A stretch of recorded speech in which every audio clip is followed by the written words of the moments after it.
Bom dia, estamos aqui mais uma vez reunidos, mesmo distantes, mas conectados em Cristo, para termos mais uma manhã onde vamos adorar ao nosso Deus, louvá-lo e também aprender da sua palavra.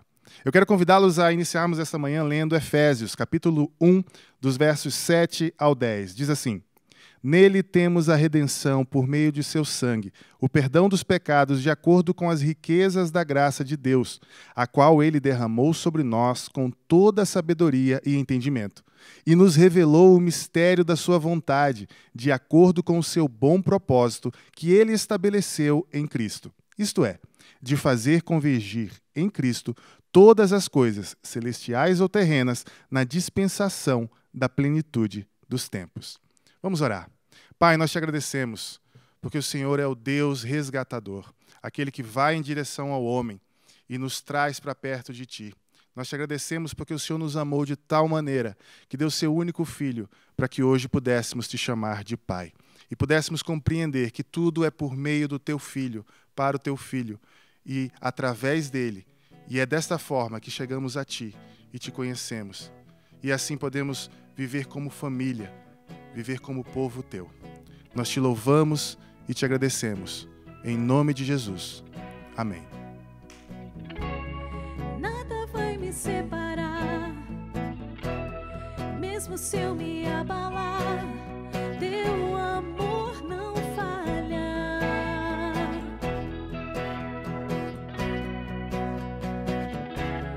Mesmo sem merecer, tua graça se derrama sobre mim. Teu amor não falha.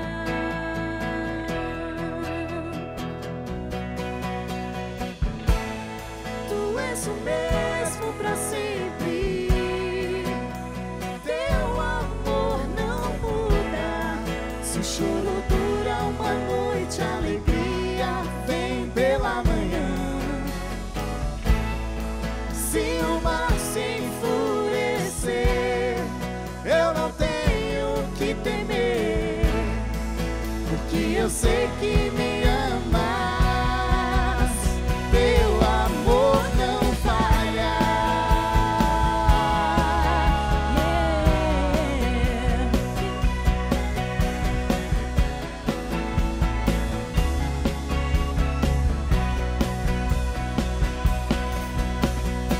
Se o vento é forte e profundo o mar, tua presença vem me amparar. Teu amor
Sangrou pra me estancar, chorou pra me acalmar, perdeu pra que eu pudesse ganhar. Tomou por sendo seu o peso que era meu, da morte fez a vida brotar. E eu não posso negar a graça que está enchendo meu ser de alegria. E eu não vou resistir àquele que era e será pra sempre. Nome sobre todo nome é o nome de Jesus. Nome sobre todo nome é o nome de Jesus.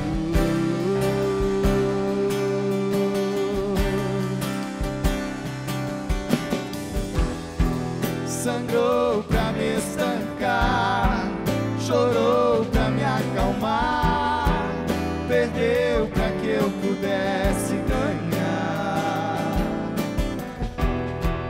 Tomou por sendo seu o peso que era meu, da morte fez a vida brotar. E eu não posso negar a graça que está enchendo meu ser de alegria. E eu não vou resistir àquele que era e será pra sempre. Nome sobre todo nome é o nome de Jesus. Nome sobre todo nome é o nome de Jesus.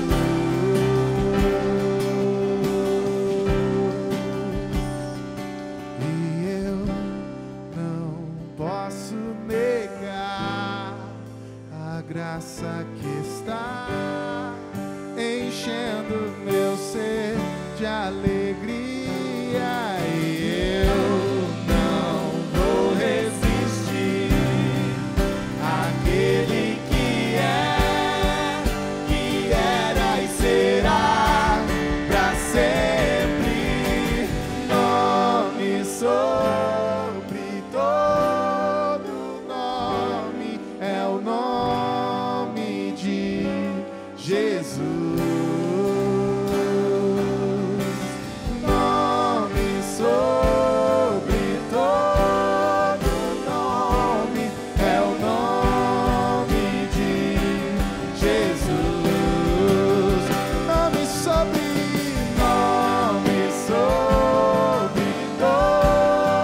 nome é o nome de Jesus. Nome sobre todo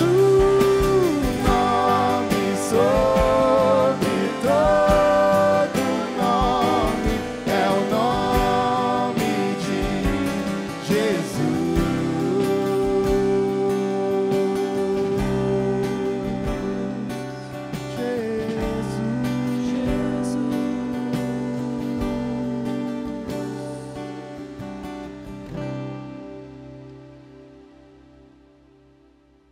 A palavra de Deus nos diz em Gálatas 3, 26 a 29, o seguinte: todos vocês são filhos de Deus mediante a fé em Cristo Jesus, pois os que em Cristo foram batizados, de Cristo se revestiram.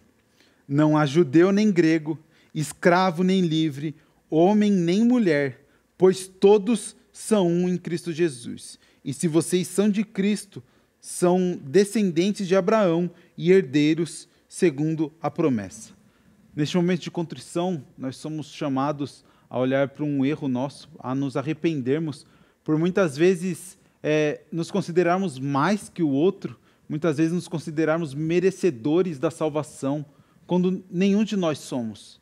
E muitas vezes por isso a gente trata o diferente de uma forma ruim, sendo que o próprio Deus se fez igual a nós. Que nós possamos então olhar para essa ação de Deus em Cristo Jesus, de se tornar igual, e que nossa vida possa se refletir nisso, de uma forma missional, que a gente possa olhar o diferente e entender que Deus nos fez para nos relacionarmos com o diferente, e que em Cristo Jesus, eu e o diferente somos um. Que nós possamos viver assim então. Oremos. Senhor nosso Deus, estamos aqui agora, Senhor, para te pedir perdão, Senhor, porque muitas vezes, talvez até de forma inconsciente, a gente se considera bom, a gente se considera merecedor, a gente se considera melhor que o outro, Senhor. Peço que o Teu Santo Espírito trabalhe em nossos corações para que nós possamos ver a diversidade como algo belo dado por Ti, Senhor. Que nós possamos entender que para o corpo é necessário pessoas diferentes, que nós possamos entender que nem nós, nem os outros merecemos, mas pela Tua graça, Senhor, todos nós em Cristo Jesus somos um. Que nós possamos viver essa unidade, Senhor, para a honra e para a glória do Teu nome. Em nome do Teu Filho Jesus que nós oramos. Amém. Em oração eu trilho o caminho que Jesus abriu.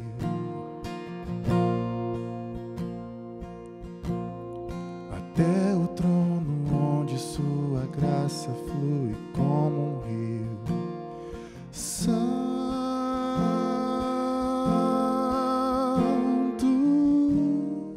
Santo, anjos cantam,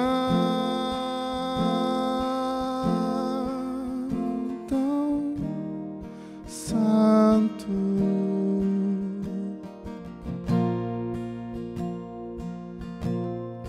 Pela fé caminho até avistar o autor da minha fé.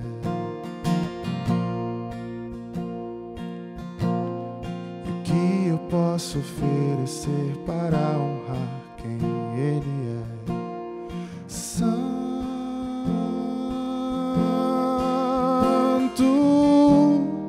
Santo, anjos cantam,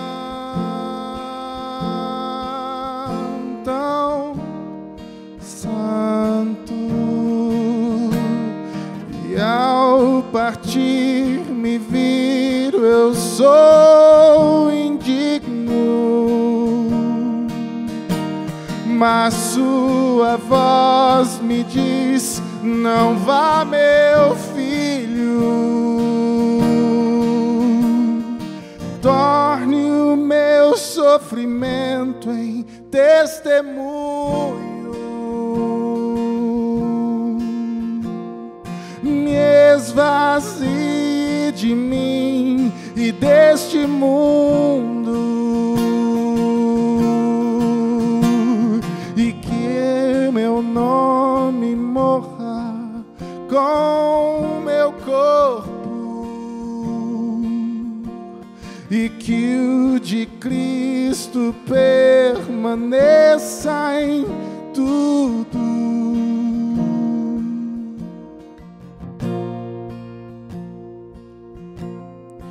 Que eu receba aquilo que preciso e nem um pouco mais. Me dê os bens que de imediato eu possa abandonar. Santo,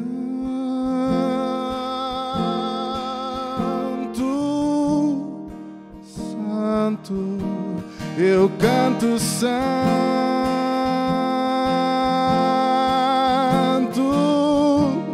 Santo. Torne o meu sofrimento em testemunho.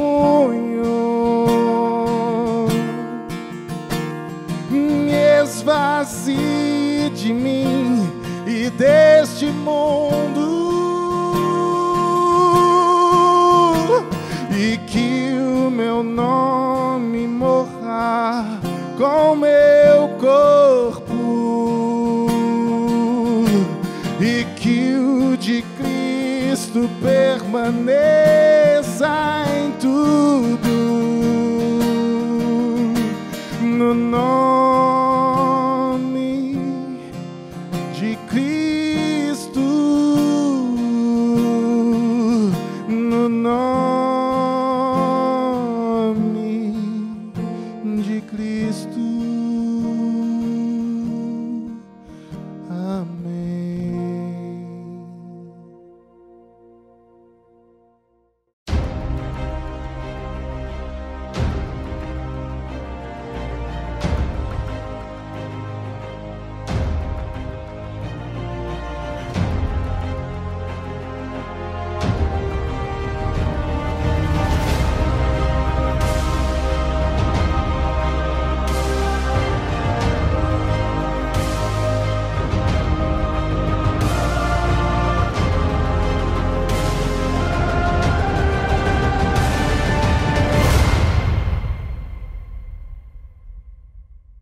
Bom dia a todos, quero iniciar essa manhã na presença do nosso Senhor Jesus Cristo, lembrando vocês que a nossa esperança está nele, está nele, está nele o tempo todo. Nós estamos no meio de uma série, aliás, quase no final dessa série, Redescobertos pelo Amor, uma série no grande livro de Ruth, um livro de apenas 4 capítulos, mas que narra uma incrível história. E o tema dessa manhã é o preço do amor. Gostaria que vocês abrissem a Bíblia no capítulo 4 de Ruth. Quero ler com vocês alguns versos. Caso você não a tenha, é só você acompanhar no seu monitor. A palavra de Deus diz assim: Enquanto isso, Boaz subiu à porta da cidade e sentou-se, exatamente quando o resgatador que ele havia mencionado estava passando por ali. Boaz o chamou e disse: Meu amigo, venha cá e sente-se. Ele foi e sentou-se. Boaz reuniu 10 líderes da cidade e disse: Sentem-se aqui. E eles sentaram. Depois disse ao resgatador: Noemi, que voltou de Moabe, está vendendo o pedaço de terra que pertencia ao nosso irmão Elimeleque. Pensei que devia apresentar-lhe o assunto na presença dos líderes do povo e sugerir-lhe que adquira o terreno. Se quiser resgatar esta propriedade, resgate-a. Se não, diga-me para que eu saiba, pois ninguém tem esse direito a não ser você e depois eu. Eu a resgatarei, respondeu ele. Boaz, porém, lhe disse: No dia em que você adquirir as terras de Noemi e da Moabita Ruth, estará adquirindo também a viúva do falecido, para manter o nome dele em sua herança. Diante disso, o resgatador respondeu: Nesse caso, não poderei resgatá-la, poria em risco a minha propriedade. Resgate a você mesmo, e não poderei fazê-lo. Antigamente, em Israel, para que o resgate e a transferência de propriedade fossem válidos, a pessoa tirava a sandália e dava ao outro. Assim, oficializavam os negócios em Israel. Quando, pois, o resgatador disse a Boaz: Adquira você mesmo, tirou a sandália. Então Boaz anunciou aos líderes e a todo o povo ali presente: Vocês hoje são testemunhas de que estou adquirindo de Noemi toda a propriedade de Elimeleque, de Quilion e de Malom. Também estou adquirindo o direito de ter a mulher, a Moabita Ruth, viúva de Malom, para manter o nome do falecido sobre a herança e para que seu nome não desapareça do meio da sua família ou dos registros da cidade. Vocês hoje são testemunhas disso. Os líderes e todos os que estavam na porta confirmaram: Somos testemunhas. Faça o Senhor com essa mulher que está entrando em sua família, como fez com Raquel e Lia, que juntas formaram as tribos de Israel. Seja poderoso em Efrata e ganhe fama em Belém. E com os filhos que o Senhor lhe conceder dessa jovem, seja a sua família como a de Perez, que Tamar deu a Judá. Feche seus olhos. Oremos. Pai, obrigado porque o Senhor fala conosco, a Tua palavra continua ecoando e falando aos nossos corações. E isto é um baita de um privilégio para nós, porque o Senhor destapou os nossos ouvidos quando a gente não conseguia Te ouvir. E o Senhor falou com uma voz de um pastor que fala às ovelhas perdidas. Obrigado porque assim nós ouvimos a Sua voz. E aí eu peço, Senhor, para que o Senhor fale conosco nessa manhã e que as nossas ações sejam transformadas para que o seu nome seja glorificado todos os dias em nossas vidas, no nome de Jesus. Amém. Irmãos e irmãs, quanto custa o amor? Qual é o preço do amor? A gente sabe para quem ama, o amor custa e custa muito caro. Talvez para quem é amado, não custa tanto assim, embora haja seu custo, mas nada se compara ao custo de quem ama. Eu trouxe um texto de Kierkegaard que fala sobre o amor e eu gostaria que vocês gastassem um minutinho prestando atenção nele. Diz assim: o amor jamais ele assume algo antes da hora e faz urna a promessa em lugar da ação.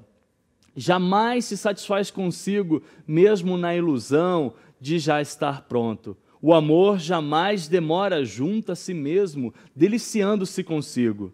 Jamais fica sentado por aí, ociosamente espantado de si mesmo. Ele não é aquele sentimento escondido, ocultamente enigmático, por trás das grades que o poeta quer atrair para si. O amor não é um estado de ânimo da alma que mimado desconhece qualquer lei, nem quer conhecer ou quer ter para si a sua própria lei. O amor só quer cantar as suas canções. Ele é o puro agir e cada urna de suas ações é sagrada, pois ele, o amor, é o pleno cumprimento da lei. Olhando para esse texto, nós começamos a compreender que o amor, ele é tão caro, sabe por quê? Porque ele é o puro agir. Esse é o primeiro tópico que nós falaremos hoje, porque o amor, ele custa o seu próprio nome, pois o amor não delicia em si mesmo. O amor, ele transforma tudo e todas as coisas, porque o amor não é apenas uma promessa que fica sentado.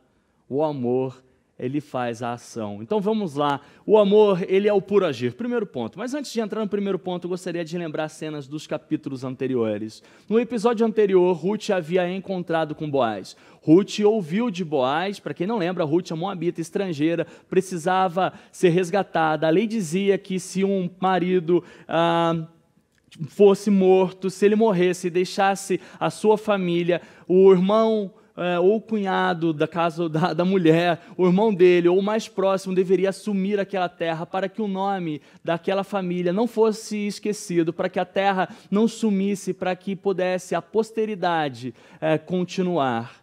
Esse era o cenário de Ruth. Ruth era moabita, nora de Noemi. Ruth havia perdido seu marido, Noemi perdeu seu marido, Elimeleque, e aí Ruth estava começando uma nova vida. Ela encontra Boaz andando despretensiosamente, óbvio que era uma ação divina, levando ela aos campos do Redentor, e Ruth estava lá, andando para poder trabalhar, para sustentar a sua própria sogra. Talvez muitos dirão, sustentar alguém é difícil, e sustentar alguém que talvez não tenha laços biológicos seja mais difícil ainda. E Ruth estava lá, leal, para poder sustentar e trabalhando. Ela entra no campo de Boaz e depois ela é lembrada, talvez, por ter aprendido que Boaz poderia ser o Redentor. Ela ouve isso depois de Noemi, afirmando que era, e Boaz havia dito a ela o seguinte: ok, você quer casar comigo? Ok. Você quer ser resgatada? Ok. Mas deixa eu te dizer uma coisa. Existe alguém que tem direito sobre você.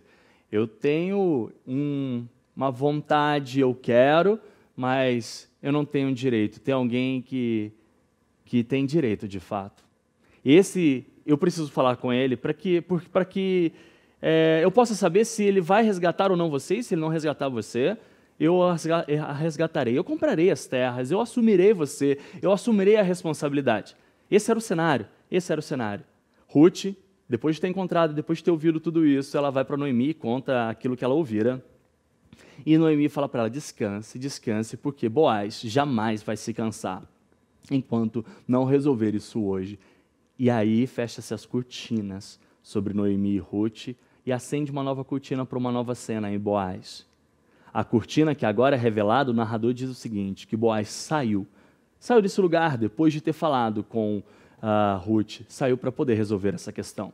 Quando ele usa a expressão sair, faz a gente lembrar que o amor é uma saída do nosso estado de conforto, da nossa zona de conforto. E quando a gente olha ainda para Boaz, a gente vê esse homem em movimento o tempo todo. A gente pode lembrar também daquele homem que movimentou a terra toda para poder tê-la para si. Jesus Cristo, nosso Senhor. Quando nós olhamos para Boaz saindo e indo, nós lembramos também daquilo que Kierkegaard falou, que o amor é o puro agir, porque o amor não pode ver alguém sofrendo, alguém como Ruth, alguém como Noemi, num estado daquele, e ficar sentado na sua própria zona de conforto, de braços cruzados. O amor não fica lá pensando em si mesmo. O amor é um confronto aos pensamentos mais egoístas, e faz com que a gente coloque em ação em prol da glória de outro, a glória do nosso Senhor. E Deus é glorificado quando nós o amamos em primeiro lugar e amamos o nosso próximo como a nós mesmos. E aí a gente está vendo Boaz fazendo isso, a gente está vendo Boaz em ação. Deus faz com que a provisão divina aconteça em todo o tempo no livro de Ruth. E muitos têm essa dificuldade nessa tensão entre a nossa ação e a ação divina, as nossas responsabilidades e a provisão divina. Deixa eu te explicar a respeito da provisão divina para que a gente possa compreender de uma outra perspectiva.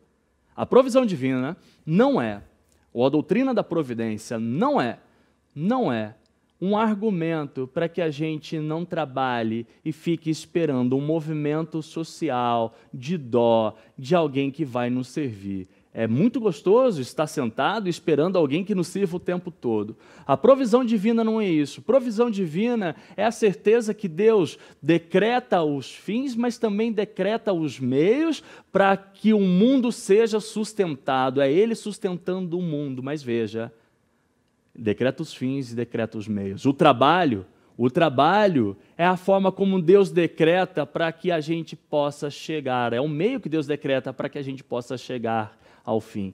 Eu lembro de uma vez que, numa mudança da minha família para uma outra cidade, para iniciar uma plantação de igreja, e a gente estava passando por muita dificuldade. A igreja estava passando, era iniciozinho, assim como toda a plantação de igreja, e naquele momento eu orava o seguinte: Senhor, eu preciso que o Senhor estenda a sua provisão, eu creio na sua provisão, o Senhor prometeu que providenciaria tudo e todas as coisas. Sabe qual era a minha expectativa? De poder acordar de manhã e ver algum maço de R$100, ou talvez, não consciente disso, mas talvez inconsciente, mas achar ou ganhar alguma coisa. Sabe como Deus respondera? Ok, você está precisando, eu vou mostrar minha provisão. Deus, sabe o que Deus fez? Deus me deu um trabalho. Deus me deu um trabalho. Eu quero dizer o seguinte: a gente entende a provisão divina, então a gente trabalha. Por causa da provisão divina, a gente dá o nosso melhor. Sabe por quê? Porque a gente sabe que tem alguém que zela por nós. Por causa da provisão divina, sabe o que a gente faz? A gente coloca a nossa fé em trabalho. Esse movimento nosso de ir em prol de outro é acreditar que Deus em todo o tempo provê tudo e todas as coisas. O amor é o puro agir, é um agir de Deus. É um agir de Deus para que o seu nome seja visto em nós por meio da sua própria ação em nós, mas em nós agindo no nome dele. Boaz está agindo, Boaz está fazendo alguma coisa. O amor não fica sentado assistindo TV num velho dia, num domingo, né? Como é que é? Lendo o jornal, sentado e vendo TV num domingo. É isso que Falcão vai dizer na música do Rapa. Então o amor não deixa a gente ficar sentado lá. O amor não deixa enquanto o mundo está caindo. Guarde isso, esse primeiro ponto. O amor, ele custa caro porque ele é o puro agir. Sabe por quê? Porque faz com que a gente saia da nossa zona de conforto, do nosso estado de inatividade. Isso é o verdadeiro amor. Isso é o verdadeiro amor. Então guarde isso. Tem um princípio que eu gostaria que vocês guardassem. Primeiro, confie na providência. Segundo, coloque a sua fé em trabalho. Por fim, esqueça o seu nome. Esqueça o seu nome. O narrador vai dizer o seguinte, que nesse momento em que Boaz estava lá, na tribuna, ou no portão da cidade, o portão da cidade era o lugar onde as pessoas faziam negócios, ele vira alguém. Quem? O primeiro redentor. E o texto aqui diz o seguinte, ainda no verso 1, Meu amigo, vem aqui.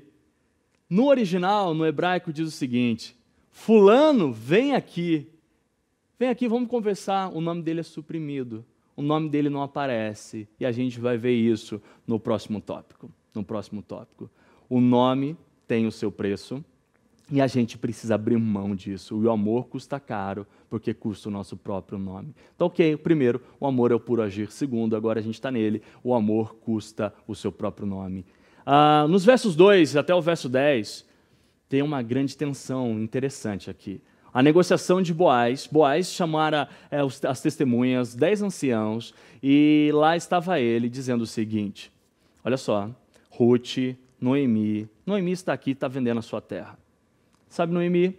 Imaginem ele conversando. Vamos voltar para a história, vamos imaginar toda essa história, vamos imaginar Noemi, ele falando para o primeiro redentor: ok, você é o primeiro redentor, você tem direito de fato sobre a Noemi. Noemi perdeu o seu marido, Noemi perdeu os seus filhos, ela foi para Moabe e agora ela voltou para cá e ela precisa vender a sua terra, ela precisa de dinheiro, ela precisa de sustento. Talvez naquele momento ele pensando que Noemi, ok, está desesperada, então é uma baita de uma oportunidade. E aí ele diz para Boaz o seguinte: ok, eu compro a terra. Aí vem Boaz com a minuta do contrato.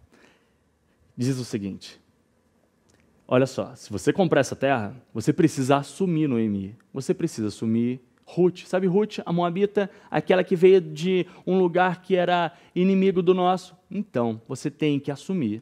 E você precisa garantir que o nome dela não desapareça, que o nome delas não desapareçam, que elas tenham herança, que elas tenham alguém, que elas tenham um nome lembrado nos nossos registros. Elas não podem perder as suas terras, elas não podem ser apenas números quaisquer. Você precisa fazer isso, você precisa comprar e você precisa assumir a responsabilidade sobre aquela família. Sabe o que acontece? O texto mostra para a gente que ele declina. Ele declina. É óbvio que para nós entendermos isso, que ações desesperadas levam a planos desesperados, que ações desesperadas faz com que a gente venda as coisas e venda muito mais barato, a um preço qualquer.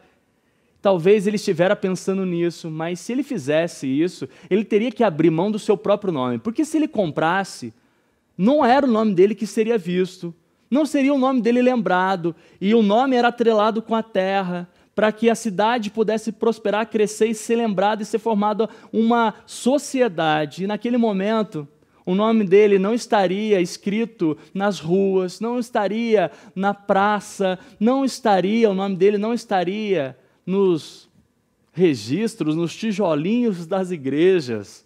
O nome dele não estaria lá. Agora você entende que aquele que queria o seu próprio nome, sendo visto em primeiro lugar, estava com o seu nome suprimido pelo narrador. Essa estética fantástica do texto faz a gente compreender que toda vez, e esse é um princípio que a gente aprende nesse tópico, que toda vez que a gente deseja colocar o nosso nome em primeiro lugar, a gente sempre vai perder.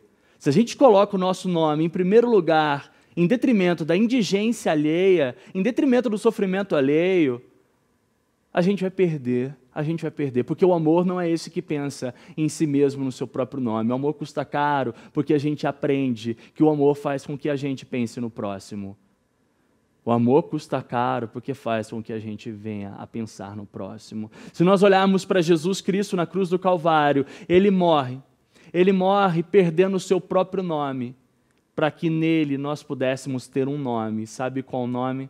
De cristão. O nome dele fora zombado, o nome dele foi escarnecido, o nome dele foi de um homem qualquer de Nazaré, um nazareno apenas, porque não tinha nada de legal da onde ele veio, para que a gente pudesse compreender que o nosso nome, depois que ele tivesse perdido, seria escrito para sempre no livro da vida, para que a gente jamais viesse a ser perdido por ele. Cuidado, para não colocar o seu nome em primeiro lugar, esquecendo dos outros. Cuidado nos negócios da vida, em pensar em si mesmo em todo o tempo. Cuidado com isso. O homem é conhecido pelos seus amores. Reordenar os amores significa sabedoria. E colocar o nome de Deus em primeiro lugar, a glória dele, em primeiro lugar, é sabedoria para nós. Cuidado com isso. Cuidado com os pensamentos egoístas. Isso pode levar a gente ao fracasso total. Agora, depois que o fulano, guarde isso, o fulano, aquele que deseja ser conhecido é chamado de fulano. Aquele que deseja ser visto, agora é o desconhecido. O desconhecido, o fulano, vai dizer um sonoro não para Boaz. Vai dizer o seguinte: não, então desse jeito eu não quero. Eu não vou sofrer esse risco. Eu não vou querer assumir essa responsabilidade. E sabe o que Boaz faz? Ok, eu assumo essa responsabilidade. E aqui a gente vê o seguinte, uma grande separação entre homens e meninos. Assumir a responsabilidade é a atitude que nós devemos ter. Enquanto fulano não assume a responsabilidade, Boaz assume a responsabilidade. Enquanto fulano se preocupava com a terra, se preocupava com o seu nome, e não queria saber a respeito de pessoas, não queria saber a respeito de Noemi e de Ruth, Boaz não estava nem aí para o seu próprio nome, não estava nem aí para os seus próprios bens, porque ele estava pensando naquela família. Veja como custa o amor. O fulano estava preocupado em estar em primeiro lugar. Veja que ele era o primeiro de direito. Mas veja que Boaz não estava nem aí em ser o segundo e nem ser conhecido. Ele estava disposto a pagar o preço. O amor custa caro. O amor custa caro. O amor custa caro. O amor é a abnegação dos seus próprios direitos, é a abnegação das suas próprias vontades, não dos direitos, mas da forma que a gente luta e coloca isso de uma forma obsessiva para que a gente então seja satisfeito. Estou dizendo a respeito desses direitos e dessas lutas internas nossas, egoístas. O amor é a abnegação do próprio da vantagem de ser colocado todo o tempo em evidência, é deixar que o outro apareça, é deixar que o próximo seja visto. O amor custa a nossa diminuição para que o outro seja glorificado. Amar a Deus significa que Ele deva aparecer em primeiro e não nós. Amar ao próximo significa que Ele deva aparecer muito mais do que nós. Isso é amor. Isso é amor. Isso é amor. Agora, se você ama o dinheiro, você vai usar as pessoas. Você vai usar as pessoas. Você usa até os nomes delas. Agora, se você ama as pessoas, você aprende a usar o dinheiro com sabedoria. Nós precisamos entender isso, mas o que nós precisamos tomar cuidado é justamente com o fato de querer o tempo todo, tirar vantagem do sofrimento alheio. Vamos entrar um pouco mais no texto, veja nos versos seguintes. Boaz vai fazer o seguinte, Boaz vai chegar para o Redentor, perante o Redentor, o primeiro Redentor. Ok, eu vou assumir essa mulher então. E aí, aquele primeiro Redentor transfere o direito para o segundo Redentor, tirando o calçado dos seus pés, como diz em Deuteronômio 25. Ele tira o calçado, entrega para Boaz como um símbolo de que quem teria o direito de fato seria o segundo e não mais aquele primeiro, o fulano. E Boaz, talvez naquela cena, uma cena épica perto do coreto da cidade, daquele lugar, nas portas da cidade, onde todo mundo estava vendo, mais os 10 anciãos, ele estava lá com os sapatos, com as sandálias daquele primeiro Redentor, do fulano, dizendo o seguinte: agora, hoje, a partir de hoje, vocês são testemunhas disso. Eu assumirei a responsabilidade de cuidar dessa família, dessa terra, e eu não deixarei que estes nomes sejam desaparecidos. A Moabita, eu casarei com ela, ela será a minha esposa, eu serei dela e ela será minha. Agora não importa, essa Moabita mesmo, não importa a história dela, a história que ela teve, do lugar aonde ela veio, sabe por quê? Porque agora ela tem um novo nome, uma nova história. Isso é a graça. A graça é o nascer de novo. É Jesus falando com Nicodemos a respeito do novo nascimento. Assumir isso custa. Mas estava lá Um homem como um Boaz, assumindo aquele custo. Jesus fez isso por nós, quando deu a nós o direito, conquistou na cruz o direito de sermos filhos de Deus. Guardem isso. O amor custa o seu nome. E se você tiver disposto, esse é o princípio, se você estiver disposto a perder o seu nome por causa do nome de Jesus, o seu nome jamais será esquecido. Sabe por quê? Porque ele escreveu o seu nome no livro da vida. Talvez você não seja lembrado aqui, mas o que importa é que o primeiro nome seja lembrado, Jesus. Talvez você não tenha um nome na esquina, um nome naquelas placas, um nome na praça. Talvez você não seja lembrado como aquele que fez isso e que fez aquilo, mas o seu nome jamais será esquecido pelo Senhor. Você jamais será esquecido. Você jamais sairá dos registros de Deus. Isso é perseverança dos santos. Ele nos chamou irresistivelmente naquele jantar, igual Boaz, chamando Ruth para poder jantar. E ele diz para nós e garante para nós que nós seríamos, de novo, a gente seria dele para todo e para todos sempre. Nós seríamos dele para todos sempre. Guardem isso. Boaz, aquele que não ligava para o seu nome, depois de 3.000 anos, a gente está falando dele. O fulano que estava ligando para o seu nome, que queria o seu nome, a gente nem sabe o nome dele. O mais incrível disso, o nome de Boaz e o nome de Ruth, sabe aonde está? Está na genealogia de Jesus Cristo. Eles viriam a fazer parte da família de Jesus. Só apenas abrir em Mateus 1 e nós veremos lá Boaz e Ruth. Eles não foram esquecidos. E o mais importante, não foram esquecidos por Deus. Nosso terceiro e último ponto. O amor custa tudo, ou custa caro, porque transforma tudo. O amor transforma. Sabe, naquele momento em que Boaz está fazendo essa declaração para Ruth, embora Ruth não estivesse lá, mas estava declarando publicamente naquele lugar, onde era o lugar, como se fosse o cartório público. Sabe o que ele estava fazendo? Ele estava dizendo o seguinte: ok, agora essa história não será mais a mesma história.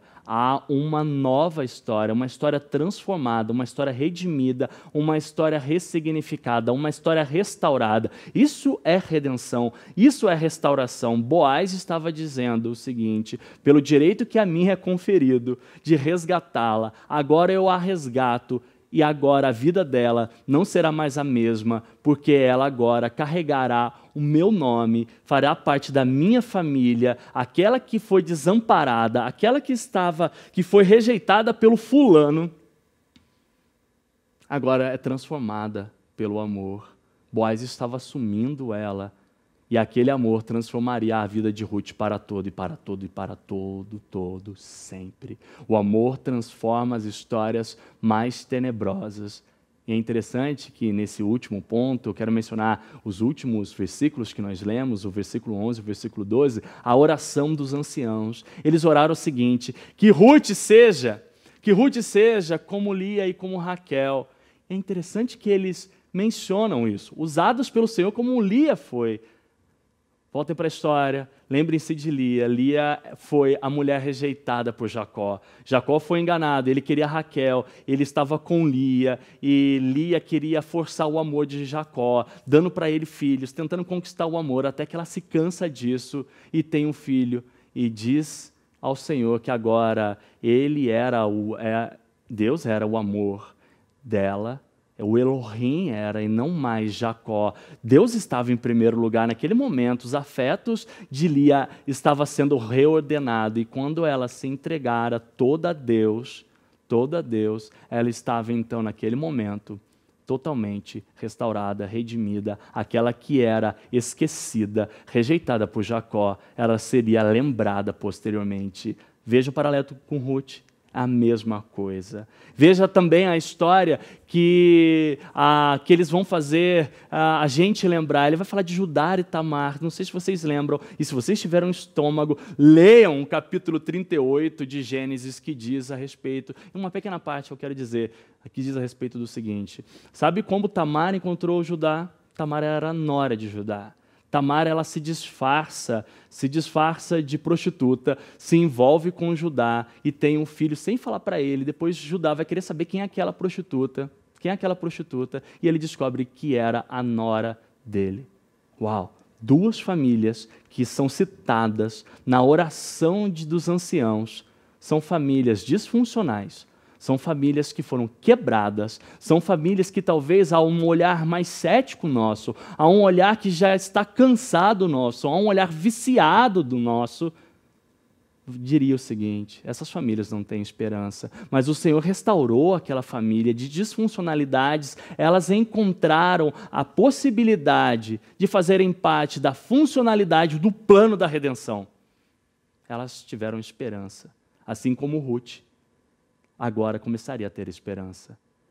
O mencionar da história dessas famílias faz a gente lembrar que as nossas famílias podem estar quebradas, que as nossas famílias podem estar destruídas, sem esperanças, mas quando o Boaz nos encontra, quando o Redentor nos encontra, quando o Goel nos encontra, há transformação. O amor custa porque o amor transforma. Há energia lá que é gasta. Eu fazendo um paralelo à física, ok? Não estou falando nada metafísico, nada de transcendente, ok? Não estou falando de um espiritualismo. Eu estou falando que há um empreendimento lá. Por isso, o amor transforma a gente. Porque Jesus, na cruz do Calvário, ele foi abandonado. Ele sentiu aquilo que Ruth sentira, ele sentiu aquilo que Lia sentira, ele sentiu aquilo que a gente sente. Ele foi abandonado quando ele grita: Deus meu, por que me abandonaste? Para que a gente jamais pudesse ser abandonado, para que Ruth pudesse então compreender que haveria esperança para ela e que ela jamais seria uma vagante pelos campos de quaisquer homens da vida. Daí eu pergunto para vocês, e termino por aqui: que área você precisa de resgate? Qual é a área que você precisa de resgate? Talvez você precisa olhar para dentro de si e perceber se existe alguma área, algum metro quadrado que está lá, necessitado de um resgate, necessitado de uma compra. Talvez aquela área tenha feito você sair vendendo desesperadamente, tentando achar o fulano para poder resolver o seu problema. Mas aí vem o segundo, aí vem um Boaz, aí vem um Deus Kenoses, aí vem Jesus dizendo que para cada área do seu coração, para cada área que você acha que é um problema, para cada área que você acha que ninguém quer, eu assumo, eu pego para mim. Jesus é o seu Boaz resgatando você de cada área da sua vida, de cada metro quadrado, de cada terra que você anuncia como uma terra que precisa ser vendida logo. O Senhor a compra. O Senhor compra você pelo seu sangue. Como o Fábio lera no início da nossa mensagem, em Efésios, no capítulo 1, no verso 7, no verso 8, por meio do sangue de Jesus, nós obtivemos a redenção. Por meio do sangue de Jesus, você e cada área da sua vida foi resgatada e você obteve o perdão e a esperança de ter uma nova família. Essa é a grande história. A nossa pequena história faz parte da grande história de Deus. Não sei se vocês lembram daquele filme da Formiguinha Z, que mostra no finalzinho, lá com o Woody Allen, tentando conquistar o amor, aquela formiguinha trabalhadora, neurótica, e depois no finalzinho daquele filme, aparece então que eles estavam, aquela pequena história de pessoas minúsculas, estava em Nova York, no meio do Central Park, era muito maior do que eles imaginavam. A nossa pequena história é muito maior do que a gente imagina. Aquela pequena história de Ruth faz parte da grande história de Deus, do plano da redenção. Do plano da redenção. Talvez a gente só precisa confessar nossa resgatabilidade. E eu quero lembrar vocês que enquanto Boaz estava lá junto ao portão da cidade, Jesus estava morrendo fora do portão da cidade para poder fazer justiça. Enquanto Boaz estava fazendo justiça lá, comprando de fato para ter direito sobre Ruth, Jesus fez justiça, cumprindo a lei. Por isso que Kierkegaard diz que o amor é o pleno cumprimento da lei. Jesus estava lá cumprindo a lei, satisfazendo a justiça de Deus para que a gente pudesse, então, encontrar nele a permissão de ser família dele. Enquanto Boaz estava pagando o preço, Jesus pagara o preço para nos ter. Enquanto Boaz estava tirando Ruth daquela posição de escrava, Jesus tira a gente de toda a escravidão do pecado e faz de nós a sua noiva. Quando Jesus olha para nós e fala que nós pertencemos a Ele, que nós seremos dele para todo sempre e que nós jamais seríamos separados do amor dele, como diz em Romanos 8, Boaz estava gritando e anunciando a todos que ele assumiria Ruth. O paralelo da história de Ruth e Boaz é o paralelo de Jesus. Eu e você. Feche os olhos, oremos. Pai, eu te agradeço por olhar para essa história e encontrar nessa história a redenção que o Senhor trouxe à minha vida e à vida de todos os teus filhos. Não é sobre a história de Ruth, não é sobre a história de Boaz, é sobre a sua história e a nossa história. Muito obrigado por isso. Obrigado porque o Senhor traz esperança aos nossos corações, de achar que essa terra que ninguém quer, essa terra chamada coração, o Senhor assume para você. Obrigado por isso. É no nome de Jesus que eu oro e digo amém. Capacite.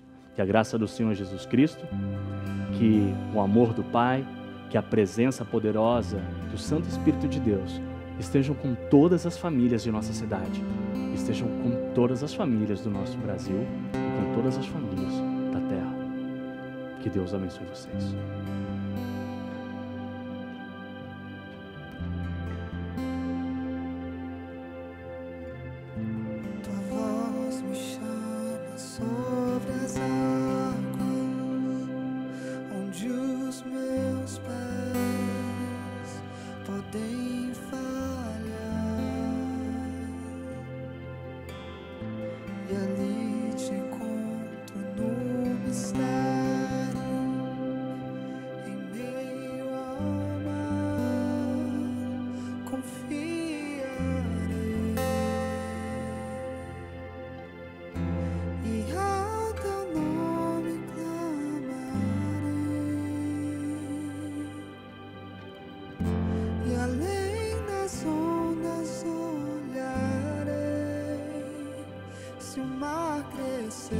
Somente em ti descansarei, pois eu sou teu e tu és meu.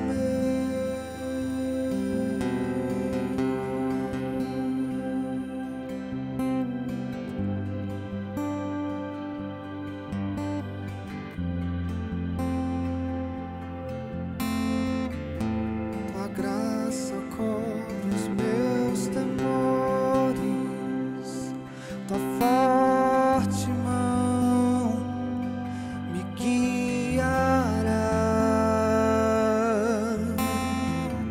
Se estou cercado pelo medo, tu és fiel, nunca vais falhar.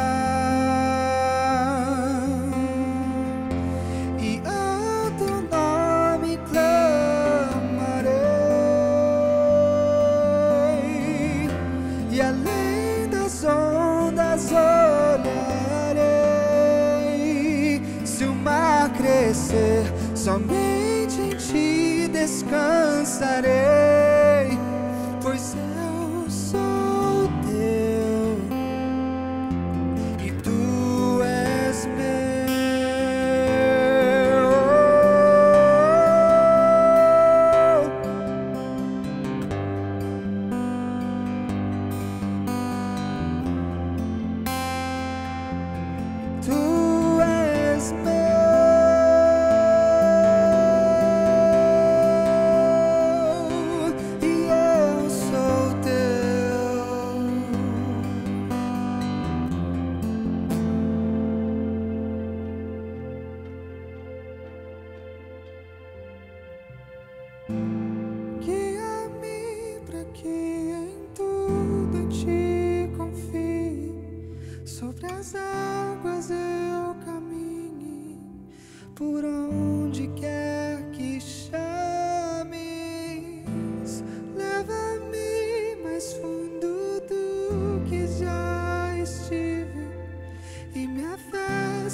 Nós somos a Igreja Presbiteriana de Perdizes. E se você tem nos acompanhado e deseja colaborar conosco, aqui tem algumas informações de como você pode fazer isso. Nós queremos levar o Evangelho um pouco mais adiante e nós desejamos que você se torne um coparticipante do avanço do reino. Que Deus abençoe vocês. Muito obrigado.